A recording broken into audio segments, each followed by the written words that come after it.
Olá, eu sou a professora Marcela e juntamente com o professor Wesley a gente está ministrando esse curso de extensão sobre geometria.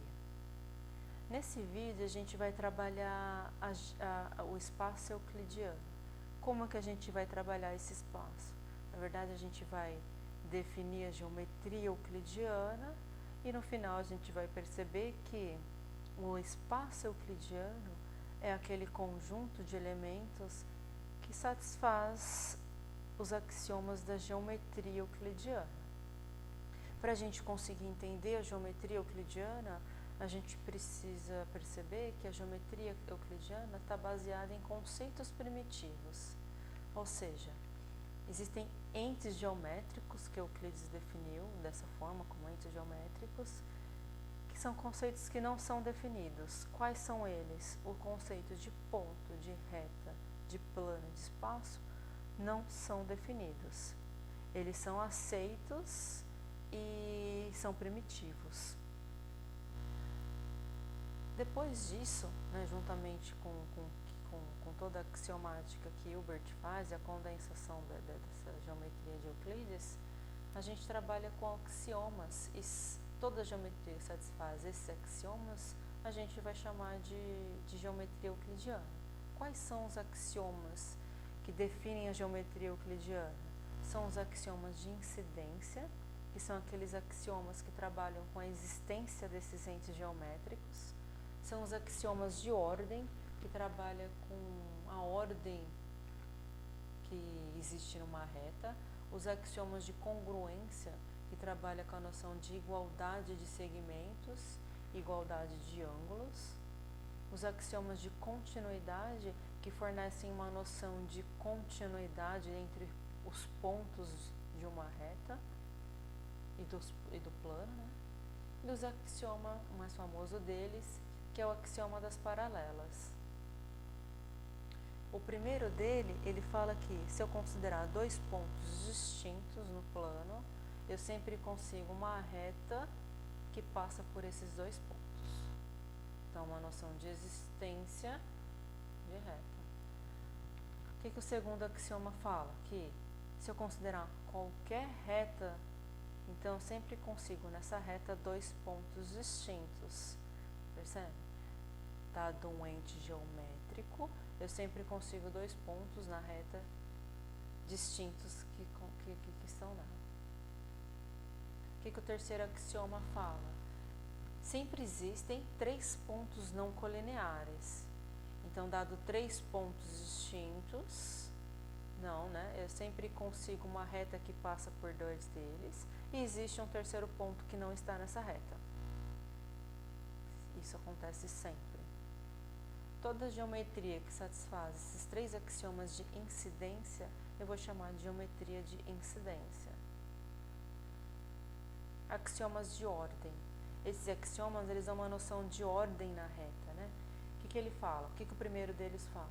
Se eu tenho um ponto B, conforme a gente vê na figura aí, se eu tenho um ponto B que está entre os pontos A e C, então A, B e C são pontos distintos e o B também está entre C e A. Então, a gente já consegue perceber que a noção de ordem, que existe uma noção de ordem na reta. O que o segundo axioma fala? Se eu tenho dois pontos distintos numa reta, dois pontos B e D, então eu consigo outros três pontos distintos desses dois, A, C e E, conforme a gente está vendo na figura, tal que o B está entre A e C, o C está entre B e D e o D está entre C e E. Então, dado dois pontos, eu sempre consigo outros três entre esses dois pontos dados. O que o terceiro ponto fala? Se eu considerar três pontos distintos numa reta, então só um desses pontos está entre os outros dois. A gente percebe que a noção de ordem está sendo construída de uma forma bem consistente. O que o quarto axioma de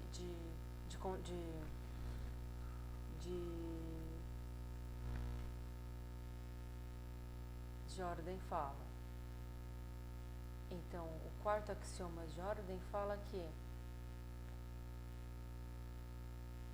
se eu tenho uma reta R e 3 pontos distintos não pertencentes a essa reta. Então pode acontecer duas coisas. Se A e B estão do mesmo lado da reta, veja, nesse aqui a gente tem que ter certeza que a gente entende que uma reta sempre determina o plano e o divide em dois semiplanos. Então toda reta divide o plano em dois semiplanos. Então, se eu tenho A e B pontos do mesmo semiplano determinado pela reta R, e B e C estão do mesmo lado, estão no mesmo semiplano, então necessariamente A e C também tem que estar, conforme a gente vê na figura.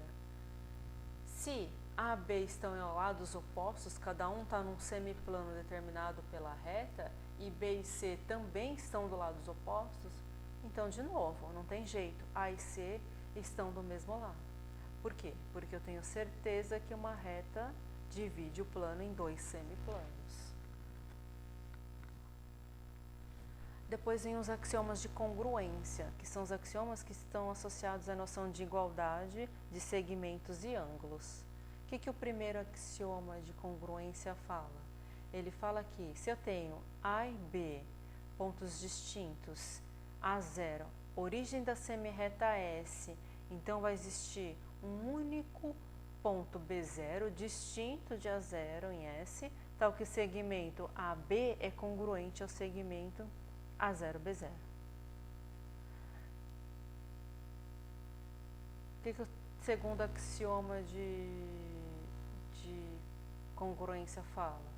Se eu tenho AB congruente ao segmento CD e AB congruente ao segmento EF, então tem uma transitividade, ou seja, o segmento CD também é congruente ao segmento EF.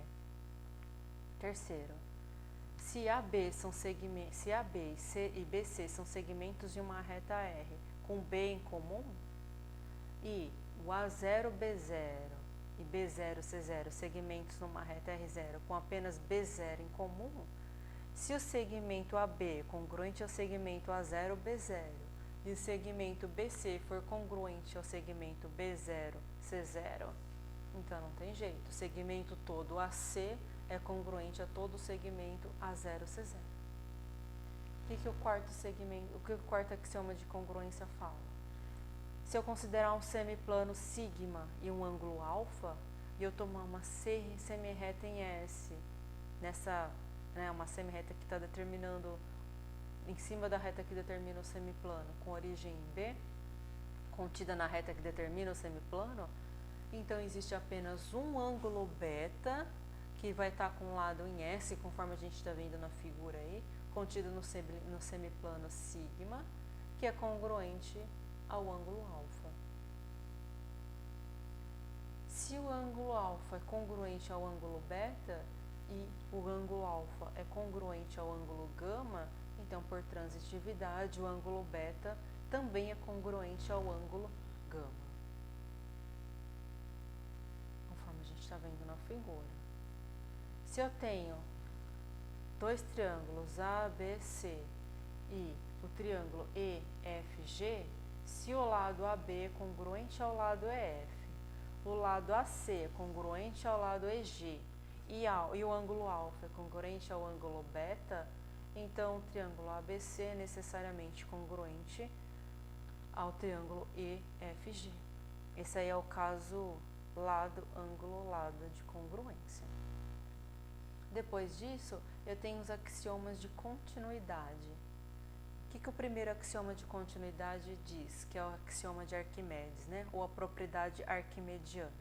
Ele diz que se eu tenho dois segmentos AB e CD, então eu vou conseguir um número natural N, tal que eu vou conseguir N segmentos de tamanho do segmento CD, tal que N vezes esse tamanho é maior que o tamanho AB. Então, veja, eu tenho uma propriedade de continuidade, porque eu consigo N tamanhos de CD maior que AB. O que o segundo axioma de continuidade nos fala? Que é o que a gente chama de axioma de Dedekind. Ele fala que se eu considerar dois conjuntos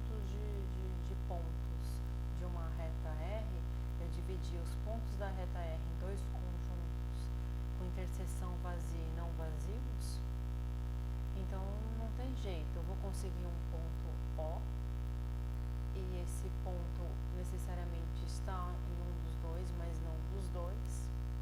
E eu sempre consigo um ponto P1 e um ponto P2, tal que P1 está num conjunto, P2 está no outro, e o zero é diferente desses pontos, conforme a gente vê na figura. O último axioma, que é o axioma das paralelas e o mais famoso, ele fala que se eu considerar uma reta e um ponto fora da reta, sempre vai existir uma única reta paralela a essa reta R dada, né? E que passa pelo ponto dado. Então, dado uma reta e um ponto fora dessa reta, eu consigo uma única reta que passa por esse ponto. Esses axiomas, esses 5 conjuntos de axiomas, eles são os axiomas que determinam a geometria euclidiana, ou seja, toda geometria que satisfaz esses 5 axiomas é chamada de geometria euclidiana. O espaço euclidiano é aquele local de elementos que satisfazem os axiomas da geometria euclidiana. Então, todo conjunto de elementos que possui a geometria euclidiana é chamado de espaço euclidiano. Como eu tinha falado no começo do vídeo, Descartes ele conseguiu associar a geometria euclidiana a números reais. E quando ele faz essa associação, ele consegue dar uma noção de medição, de métrica, através de números reais. E com isso ele consegue definir produto interno, ou seja, ele consegue dar essa medição de segmentos através de números reais, que é o que a gente vai fazer na próxima videoaula. A gente já começa a trabalhar com produto interno e métrica euclidiana, porque a gente vai olhar para o espaço euclidiano que possui essa geometria euclidiana e conseguir associar isso a números reais através de um produto interno e através de uma métrica euclidiana. Até o próximo vídeo e espero que vocês tirem suas dúvidas e continuem com a gente. Até mais. Segmentos através de números reais, que é o que a gente vai fazer na próxima videoaula. A gente já começa a trabalhar com produto interno e métrica euclidiana, porque a gente vai olhar para o espaço euclidiano que possui essa geometria euclidiana e conseguir associar isso a números reais através de um produto interno e através de uma métrica euclidiana. Até o próximo vídeo e espero que vocês tirem suas dúvidas e continuem